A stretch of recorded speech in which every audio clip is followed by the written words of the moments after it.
What's the hardest part? What's the toughest thing about being out on the streets? The weather, staying dry, probably, Staying and depression because of it. right. It's well, it's depression because of being out in the street. Staying dry is probably one of the hardest actual like physical things to overcome. Mentally, it's the depression and just being being down because you know that Right, because of the you're not circumstance. living what you're capable of, and you know people are looking down on you because of it. It's And that's some of the toughest stuff. But how old are you? I'm 46. Okay, 46. If it's one thing, if it's one message that you wanted to get across, about your situation to anybody that's watching, if there's one thing that you would, want to say or, get across, what would it be? We're not scumbags. Okay. There are some out here. There's some bad people out here too. But it's just because that person's doing something crooked and shiesty over there doesn't put me in there. We're not all encapsulated in the same predicament. Like I'm not sitting out here with a needle in my arm, like in front of everybody, like somebody down the street might be, and or like going to the bathroom on somebody's property.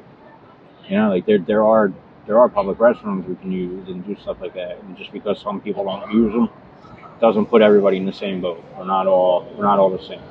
Absolutely, absolutely. We're all humans, and my message I try to tell people, it can be any one of us. We're all one step away from being in a situation like this or worse, man. So, for me, I embrace the people. I show love and I do what I can, and I don't look down or judge anyone because I understand, how it goes. And if you can, what advice would you give me or anyone else that's trying to figure out life and trying to get to a certain place? You can't take everything so seriously. It life will go up and down, and I think taking things like too seriously can drive you dramatically in one direction or the other, and you can end up out here really easy, and it's really hard to get back out of it. It doesn't happen instantly either. It's not it's not something that just happens right away. You don't do one thing and you end up out here.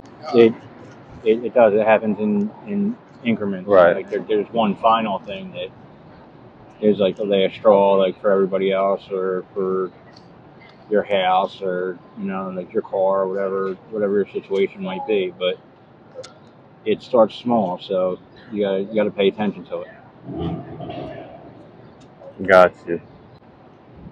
What are you doing currently to try to change your situation? I'm trying to get in to get treatment, and once I get done with my treatment, there's programs right now that I could go in through the VMC and through the VA, and like I could probably start getting off the street right now, but I don't want to ruin it being an addict still.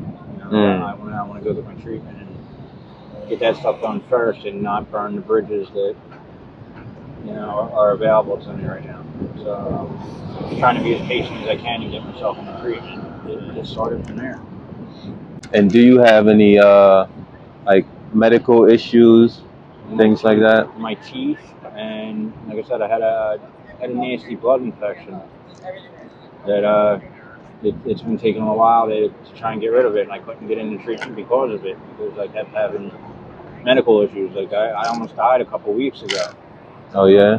Yeah, like my arm's swollen up and everything was due to the infection traveling from my finger. I had a cut on my finger that got infected, and it went all the way up my arm, and it was real close to the adenoid in my armpit. If I got to pass there, that's almost right into my heart, and that'll end you real quick. All right, but you did eventually get treatment. Yeah, I jump right on it every time something like that happens. I'm quick to go to the hospital and do stuff like that. Like I don't. Got you. I see people in wheelchairs with their legs swollen up 4 times the size it's supposed to be, or like their hands looking like baseball mitts. And I'm not. Once I have something that starts like that, I'm not gonna end up like that. I'm not losing a limb or doing anything like that unless like it was completely out of my control. Like if I can get help for it, I'm going to. There's one other thing too. Like I'd just like to say, like since I've been out here, I don't know like anybody's spiritual or religious background. I was raised Catholic. I went to Catholic grade school, high school. I have found a better side of spirituality since I've been out here, and I felt God more since I've been out here than I did my whole life living, what's so-called normal.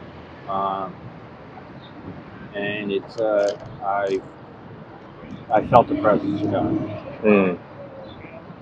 And I mean I don't know how to explain it 100%, but I have a stronger spirituality since I've been out here. So I'm trying to see the better side of people and things now, and like take notice of all the good that's out there and around. Well, that's good, man. God teaches his lessons in different ways, man. You never know how it's gonna go, but just continue to keep God first. Continue to be grateful because as bad as it may seem, there are people in worse situations, and you're free. You're a free man. I could be a lot You know what I'm saying? You could be in jail. You know what I'm saying? You can be anywhere. You know what I'm saying? And that's not to make it seem like this is a good thing, but it's a blessing to be free. Yeah. You know what I'm saying? And to be able to make a decision like you want to do this, you want to do that. So that's a good thing, man. Keep God first. Keep being strong because it takes strength to be, to survive in these situations for 3 years or however many years. A day might be too much for some people. So it takes strength, and you've been, making it this far. So continue, man, to put God first. Continue to remain strong, and the things that you said you're gonna do, try to do them. Try to get clean, and try to do the things that you said you want to do. Thanks for your time, man. Thanks for sharing your story. I'm always down here, and I appreciate you, man. Thank you. Mm-hmm. Thank you for stopping and talking.